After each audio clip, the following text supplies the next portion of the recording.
Hello, Greensboro, and welcome Hello, Nikki. to the podcast, which is not my podcast. I'm Nikki Baker, and I'm actually the guest host of this podcast that is by, for, and about Denise Roth, my dear friend and former colleague. Yes. Say hello, Denise. Hello, Denise. Sorry. Hi, Nikki. Welcome. Denise is Thank you for also being here. recently filed for City Council at large seat in the fall 25 municipal election. Yes. Yes. So that's the whole premise to this podcast is to introduce you to Denise from someone who knows her well Yeah. and is really excited about her run. Yes. Thank you. And thank you, truly. I can't imagine doing this with anyone but you. I Well, thanks. appreciate you being I'm here. super excited too. Yes. Denise knows I like to talk a lot, so I think it was that natural format came together pretty well. So. Nice. Well, let's actually get started Okay. now. Yes. Let's get And started. let's start. Like let's start at the beginning. Okay. Tell me your backstory, your Yes. origin story, your Yes. where you came from. Yeah. So I'm from DC originally, Washingtonian, one of the few that you will meet. From Anacostia, and Yeah, like born and bred born and Washingtonian. bred, yeah, fifth generation, in fact. Oh wow. Yeah, yeah, and but I grew up in Anacostia, sort of an underinvested, poor community. Had the opportunity ultimately to go to school at George Mason University. Worked on Capitol Hill, and then worked for Mayor Anthony Williams of DC.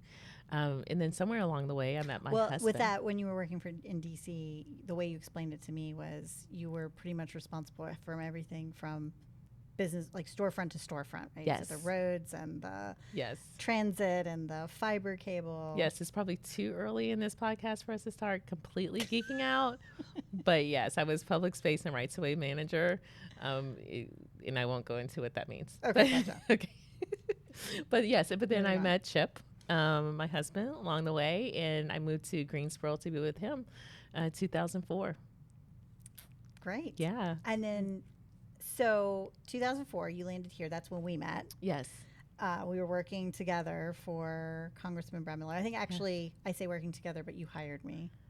Yeah, You were my boss. actually, yes. Because I was like, she can be my friend. So. Yeah, it worked out. Yes, It worked out it really did. well. It was great. And then when you got here, talk a little bit about sort Yeah. of how you built a life here, because that was Yeah. 20 years ago now. So you've It been here. was. It was great. Worked for Congressman Brad Miller, new member, so got to know the community really well. And then after leaving there, I went to the chamber and led government affairs. Worked on the establishment fundraising for the Joint School of Nanoscience and Nanoengineering, a joint effort between UNCG and North Carolina A&T, which was just great, and turning out PhDs in the joint nanoscience space. And then I had the opportunity to go to the city to be assistant city manager and ultimately city manager, where I really just honed my love for cities and love for Greensboro in particular, and worked on amazing things. Got the chance to work on the co-op, the Renaissance Co-op, the International Civil Rights Center and Museum, just the establishment of the sustainable funds from the city, the foundational efforts of bringing Tanger Center online, LeBauer Park. Even where I live now is in Lake Jeanette, right by the McNeary Library and fire station, which I cut the ribbon on. So I really had a chance between working for the congressman and as city manager to work in this beautiful city, and just grew to love it. And ultimately, we had our son Connor, who is 16. Forgetting that. Turned 16 last Sunday. It's at Greensboro Day, rising sophomore. And then we have our dog, Captain, who's a golden retriever. She's really sweet.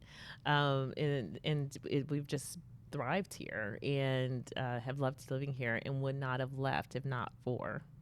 Oh, right. Yeah. Yeah, let's not skip that little moment in time. Yeah, just an amazing opportunity, right, to work for President Obama in a role in which I reported directly to him. I was Senate confirmed and led the General Services Administration, which is basically the operational arm of the federal government. And from there, we did everything, managed for 500 million square feet of space. That was the commercial enterprise of government space, as well as acquisition, everything from a pen to an airplane you buy through GSA schedules, and also the technology adoption, and really bringing the federal government into the 21st century was something that was a key part of the work there. But there was an amazing bridge between being city manager of a mid-sized city and leading GSA and being in the administration. And I had this opportunity to be called on to work with my partner agencies and secretaries, DOJ, Department of Transportation, Homeland Security, HUD, on the concepts that were policies they were working on that were for local communities. And once it was known that I had actually ran a city, I was called on more and more to be a part of policy discussions and concepts in the White House. So, we're thinking about how you create a national policy around body-worn cameras. Well, Greensboro was one of the first communities across the country to adopt those and to go through the process of putting policies in place of body-worn cameras for police and when to release tapes and things of that nature. So I really thrived there because I had this unique perspective and voice that I could bring to the work that we were doing in the administration. It was wonderful. Because city work and local, there's the saying, right, that all politics are local, Yeah. right? Which is, I care about the pothole that I hit. I care about the bus routes that are near me, those kinds of really hyper local things. That's right. But again, at the national level, being able to bring that perspective, I can see where that was really useful. Yeah, and it's not many people who get to sit around a table with the public and private sector and think about how do you create an art center, and one that you're going to ensure isn't competitive but additive to the city that is 45 minutes away, and that is going to attract Broadway shows and be able to pay for itself continuously 10 years from now. To actually sit in those roles and take on those positions and set that policy is a unique experience. And I was very, I feel very fortunate to have had that experience and have done everything I can to continue to leverage it through my career. Well, and the other thing I think is a little bit interesting is those are high note, like the big macro things. Yeah. But even so, for example, with the Tinker, my daughter's involved in theater, and every time a Tinker show comes through, she's with a small production company, but they have that talent come and do master classes with young people. Yeah. So you don't even think necessarily about all the downstream or sort of secondary, tertiary level things that influence, right, the arts education of kids in our community, and the opportunities that come that are maybe not super monetizable or captured, but that really are a quality of life and an absolutely, and have piece. a cultural influence. Yes. So, but I think when you live in the community, as you do, right? Yeah. I think that you are embedded here, and that brings a lot of that perspective. Yes, very much so. And that's what it means to be like in a city like ours that is so rich and has all of these, it's the foundational place of the sit-in movement. It's the place where Quakers had supported the Underground Railroad. It's the place where textiles was driven globally from this community. It has a very rich background, and to be a part of continuing that forward is something I'm just very excited about. I love that concept of taking sort of this historic and legacy piece of Greensboro, which was sort of on the cutting edge, right? Whether it's as the gate city and the connector of transit, and how that really facilitated trade across a section that was not necessarily inherently necessary, but so I think that's a really interesting point that you raised, that we have this legacy of being at the forefront of things, and really making sure that we keep that edge, and keep working towards that. Yes, and I will save for you for our next podcast the whole edge that I see with the moment we're in now with mobility. Oh, preview. Yes. Are you ready to preview it now? Or you Well, wanna... just the idea of, we are looking at mobility from multiple standpoints, aviation and automated vehicles and electric vehicles. And that is not just unique. What the innovation that we are attracting and that we are creating and developing in the industry that we are engaged in is unique, not just to this moment in time and for North Carolina, but the U.S. and globally. I'll leave it there. Okay. I'll wait. I'll be patient. Well, so, I think you've talked a little bit about your personal background and touched on a little bit of your professional background and some of the skills that you can bring to the position, right? So city council at large, it's something that addresses the whole city, Yes. not just a district or one specific stakeholder group, right? Yeah. But you're having to navigate the needs and bring people together around those kinds of things. So,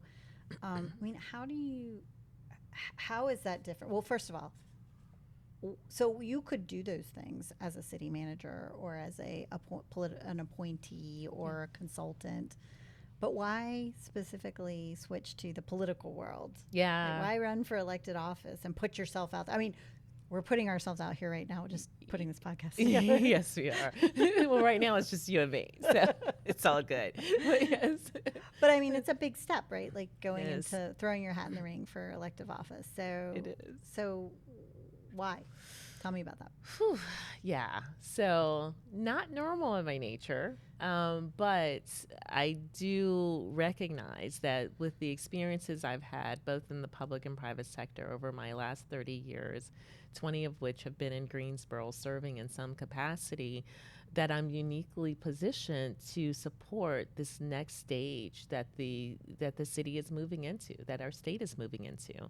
I believe in what I see for Greensboro going forward is really to put in place a 5-year playbook that is about its horizon and future, and thinking about strategically, how do we get to that place of success? We have had some very important milestones that we have hit that we worked hard for over the past few years. The Toyota mega site did not happen by mistake. And the attraction of a company like Jet Zero and 14,000 jobs on top of the 5,000 happens through a lot of sweat and equity. And so now we're at the point of we need to ensure that the possibility there, that not just the maybe for Greensboro and North Carolina, but the true possibility that is on the other side of that we actually are able to achieve it. And in order to do that, it's understanding where our strengths are, understanding where our opportunities are, and really leaning into it. And that's what I mean by a strategic playbook, just thinking strategically about what does this moment offer? What does it offer for our young people, for our young adults, for us to step into other industry, for us to create innovation, for us to help entrepreneurs thrive, for skills-based jobs, to research and development. All of those pieces together are happening at this moment. And so for me, it's not just the 20,000 jobs that are on the line that are coming to the city, but it's also the transformation that the city is sitting on the precipice of. So it's a little bit like you're saying. I mean, when I think of a playbook, I think of, you've got an array of tools at hand that you can deploy. Yeah. Yeah. And that's what it is, right? And, we have many plans on the table, but it's the playbook that activates. One of the posts that we put up, we talk about actionable change. And someone said to me recently, like, what is actionable change exactly? And what it is, it's like real world transformation, right? It's not just I want community policing or, safe communities. It's we are going to embark on putting, 10, whether it's cameras or officers on corners, or if it's, community groups that are helping to watch their neighbors through Neighborhood Watch. Like, we're going to put these efforts in place. We're going to understand where the true need is. Like, what do we mean by community safety? We're going to find solutions and we're going to implement those. That's what a strategic playbook looks like. That's moving from, I have a good idea that I want to implement or I think will be helpful, community safety, to this is what safe communities look like. Mm. And I think it's interesting how you bring up to sort of bringing people together around that, right? Because there's real wisdom in the average everyday citizen too, right? Absolutely. So making sure that it's not just a plan, right? Yes. But it's something that is actionable, that people can see themselves in, that they can plug in and provide feedback or carry their piece of it, whether it's a CEO or a teacher or a, you know, law enforcement officer. So. Absolutely. Actionable change is real world transformation that you can see. And I appreciate that you said CEOs, right? Because we are attracting a lot of companies here, but we have some very strong companies that are here already, right? From Volvo and Contour and, companies that have been working here for decades and are still competing strongly for employees and bringing and being a part of the quality of life of our community. And how do we ensure that they're still thriving by having employees that are attracted to stay here through retention or bringing new employees here? All of what we do is going to be additive. How do we leverage that 40,000 students that are coming to our community every single year? How do we attract them not only to stay here, but to invest in our community and understand and feel like they're a part of it, and that it's some place that they can thrive? And that it's got a direction that it's headed, right? Yes. That you're moving the ball down the field, so to speak, if we're going to use the playbook analogy there. Yes, we can get into that in round 2 as well. So, I think we've sort of skirted around a little bit some of the unique things that you bring to the position. But, I mean, what do you, in your own words, what would you say that differentiates you maybe from other prior candidates, or what it is that you really think that is your value added? Yeah, I have a career over 30 years working in the public-private sector and leadership and developing both from a hands-on perspective in this community of how it has grown and changed from the boardroom to the community table, as well as working across the country with cities that are looking at change. The last, for about 6 years or so, I worked for a private sector firm in which I worked with mayors and city managers and governors across the country, looking at change and how you bring the resources that you need. How do you really make sure that you're paring down your goals for what's successful and what's possible? And so I've worked on these efforts, large and small, hands-on, and directed them. And so from a differentiator perspective, I'm bringing local experience and knowledge informed by national perspective and network. And that's something that I uniquely bring to this effort. Mm-hmm.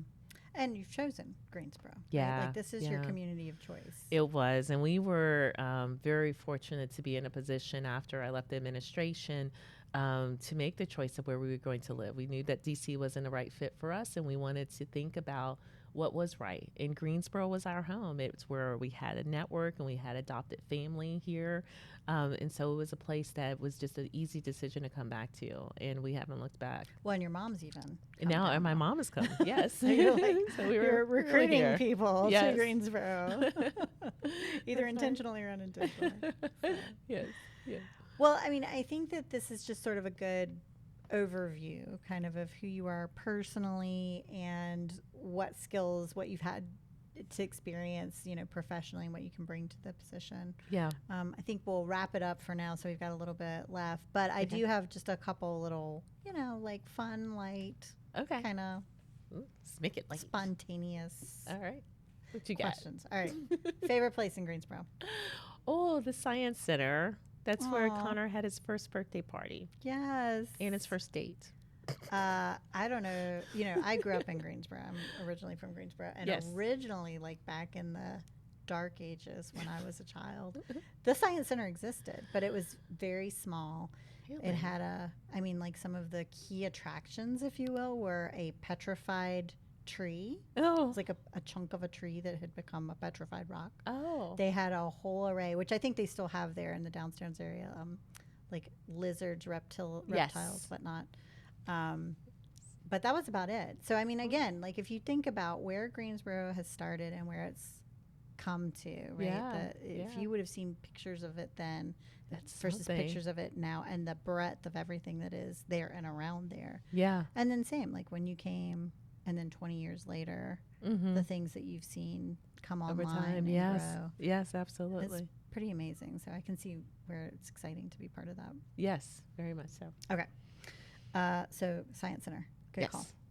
How about a personal mantra or an inspirational quote?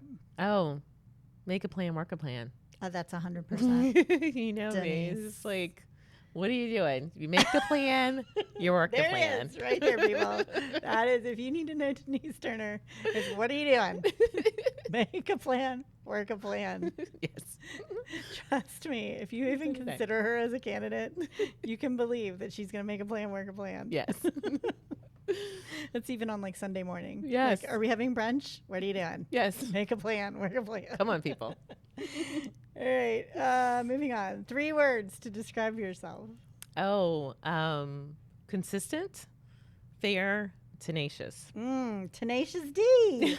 I'm sorry. All right. I Bad think joke. we have now hit the On end that of it. end scene. No, truly, it's been a pleasure It getting to has. spend time with you. Thank you so much for hosting my I podcast. believe people will have a little bit of insight into both your very well-formed ideas as well as your very fun side. Thank you, Nikki. Well, thanks. We'll see you at the next podcast. Sounds good.